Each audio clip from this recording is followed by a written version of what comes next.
Haleluya. Salam sejahtera, salam berkat dalam nama Tuhan Yesus Kristus bagi saudara dimanapun saudara berada.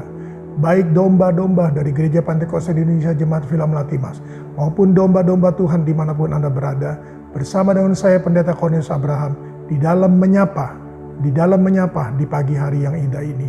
Amsal pasalnya yang keempat, ayatnya yang ke-23. Kitab Amsal pasal 24 ayat yang ketiga tertulis demikian. Jagalah hatimu dengan segala kewaspadaan, karena dari situlah terpancar kehidupan. Kehidupan itu saudaraku terpancar melalui hati yang kita jaga. Hati saudaraku yang kita jaga dengan segala kewaspadaan. Lukas pasalnya yang ke-15. Injil Lukas pasalnya yang ke-15. Kalau minggu lalu saudaraku kita belajar tentang anak bungsu. Minggu ini kita belajar saudaraku tentang anak sulung. Dalam ayatnya yang ke-25. Ayat yang ke-25. Tetapi anaknya yang sulung berada di ladang, dan ketika ia pulang dan dekat ke rumah, ia mendengar bunyi seruling dan nyanyian tari-tarian. Lalu ia memanggil salah seorang hamba dan bertanya kepadanya, "Apa arti semuanya itu?" Jawab hamba itu, "Adikmu telah kembali dan ayahmu telah menyembelih anak lembu tambun, dan karena ia mendapatnya kembali dengan sehat, maka marahlah anak sulung itu dan ia tidak mau masuk. Lalu ayahnya keluar dan berbicara dengan dia. Tetapi ia menjawab ayahnya, katanya, 'Telah bertahun-tahun aku melayani Bapa, dan belum pernah aku melanggar perintah Bapa, tetapi kepadaku belum pernah Bapa memberikan seekor anak kambing untuk bersukacita dengan sahabat-sahabatku. Tetapi baru saja anak Bapa yang telah memboroskan harta kekayaan Bapa bersama-sama dengan pelacur-pelacur, maka Bapa menyembelih anak lembu tambun itu untuk dia.' Kata ayahnya kepadanya, 'Ayah anakku, engkau selalu bersama-sama dengan aku, dan segala kepunyaanku adalah kepunyaanmu. Kita patut bersukacita dan bergembira karena adikmu telah mati dan menjadi hidup kembali, dan ia telah hilang dan didapat kembali.'" Saudara kasih Tuhan, kita lihat di sini. Yang kedua, saudaraku. Minggu lalu kita belajar tentang anak yang bungsu, saudaraku. Dia keluar daripada hadirat Tuhan, saudaraku. Dia keluar dari rumah Tuhan, saudaraku, dan dia mendapatkan, saudaraku, bahwa sungguh apa yang dia terima itulah karena dia ada di dalam rumah Tuhan. Tapi sekarang kita belajar, saudaraku, tentang anak sulung, saudaraku. Dia setiap hari di rumah Tuhan, saudaraku, tetapi hatinya saudaraku tidak ada dalam rumah Tuhan. Hatinya saudaraku penuh dengan dengki, hatinya saudaraku penuh dengan iri, hatinya saudaraku penuh dengan hal-hal yang tidak baik, saudaraku. Apalagi hati nuraninya, saudaraku, hati yang paling dalam, saudaraku, sungguh tidak terjamah, saudaraku, oleh Roh Kudus, saudaraku. Sungguh tidak terjamah, saudaraku, oleh firman Tuhan, saudaraku. Ketika dia dengar seruling, saudaraku, ketika dia dengar pesta pora, saudaraku, dan orang menyampaikan kepadanya bahwa adikmu telah kembali dan dia didapati sehat, saudaraku, maka ayahmu menyembelih anak lembu tambun dan berpesta, saudaraku, bersukacita untuknya, saudaraku. Dia marah, saudara. Dia marah. Saudara kasih Tuhan, keberadaan kita, saudaraku, dalam rumah Tuhan tidak, saudaraku, menjamin. Keberadaan kita, saudaraku, sebagai pelayan Tuhan tidak menjamin, saudaraku. Keberadaan kita, saudaraku, sebagai aktivis Tuhan juga tidak menjamin, saudaraku. Yang menjamin, saudaraku, jagalah hatimu dengan segala kewaspadaan, karena dari situlah timbulnya kehidupan. Dari situnya adanya kehidupan. Adakah kehidupan, saudaraku, dalam hati kita? Adakah hidup kita saudaraku, dalam Tuhan? Atau adakah, saudaraku, kita aktif, kita kelihatan, saudaraku, begitu luar biasa, tetapi, saudaraku, hati kita, saudaraku, kita tidak jaga.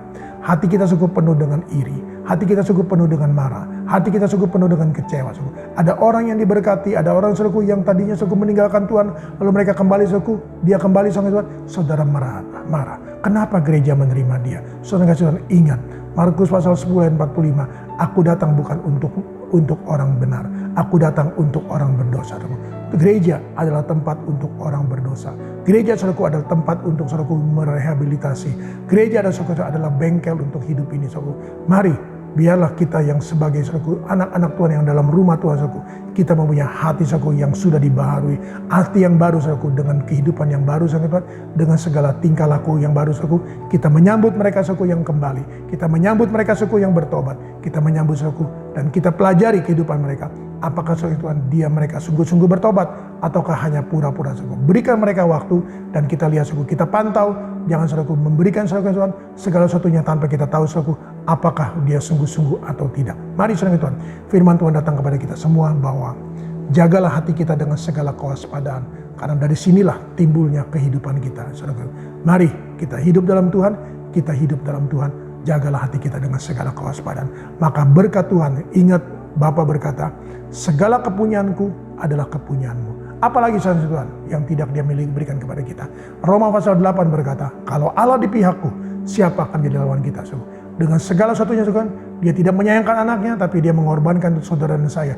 Apakah lagi segala kebutuhan kita, masakan dia tidak mencukupi? Pasti dia cukup segala sesuatu. Dia tinggalkan berkat untuk kita pada waktu kita tidur. Dia berikan itu kepadanya kita pada waktu pagi dengan rahmatnya melalui penyertaan Tuhan melalui bersama dengan Tuhan dalam tiang alam masih kepada tiang api, maka Tuhan bersama dengan kita. Sebab dia adalah Immanuel dan dia juga adalah Alfa dan Omega. Kita datang pada Tuhan dalam nama Tuhan Yesus. Kembali hamba-Mu datang padamu, berdoa dan menyerahkan seluruh kawanan domba dalam tangan-Mu dengan segala aktivitas kegiatan mereka sepanjang hari ini. Mari Tuhan, kembali Tuhan Yesus. Minggu ini Tuhan Yesus akan melakukan aktivitas mereka. Hamba-Mu berdoa Tuhan untuk sepanjang minggu ini, kiranya berkat-berkat-Mu Tuhan atas bersama dengan mereka, dan mereka Tuhan boleh menjaga hati mereka dengan segala kewaspadaan, karena Tuhan kehidupan mereka akan mencerminkan keberadaan Tuhan dalam hidup mereka. Berkati usaha mata pencarian pekerjaan mereka, berkati kehidupan kesehatan mereka, keluarga rumah tangga mereka, berkati usaha mata pencarian pekerjaan mereka, berkati anak-anak-Mu Tuhan dalam sekolah mereka, dalam kuliah mereka Tuhan, dalam ujian-ujian mereka. Demikian pula mereka yang menyongsong Tuhan Yesus memasuki kuliah, dalam ujian-ujian pemasukan kuliah Tuhan tolong, biar Tuhan berkati, berikan hikmat semuanya. Yang sakit Tuhan sembuhkan, Tuhan basuh dengan bilur-Mu, sehingga mereka boleh disembuhkan menikmati keberadaan Tuhan dalam hidup mereka. Nama Tuhan dipuji, diagungkan, dimuliakan. Terpujilah Engkau kal selama-lamanya. Hamba-Mu serahkan dalam tangan-Mu. Apabila antara mereka Tuhan akan memulai perjalanan-perjalanan yang dilakukan, Tuhan tolong sertai lindungi kuasai, kemanapun mereka pergi, dimanapun mereka berada, Tuhan tolong dan Tuhan bekerja sama dengan mereka, kami semua yang ada. Terpujilah Engkau kal selama-lamanya. Dengan penuh ucapan syukur Tuhan, kami meteraikan semua ini dalam nama Tuhan Yesus Kristus. Haleluya. Amin. Tetap semangat, jangan kendor.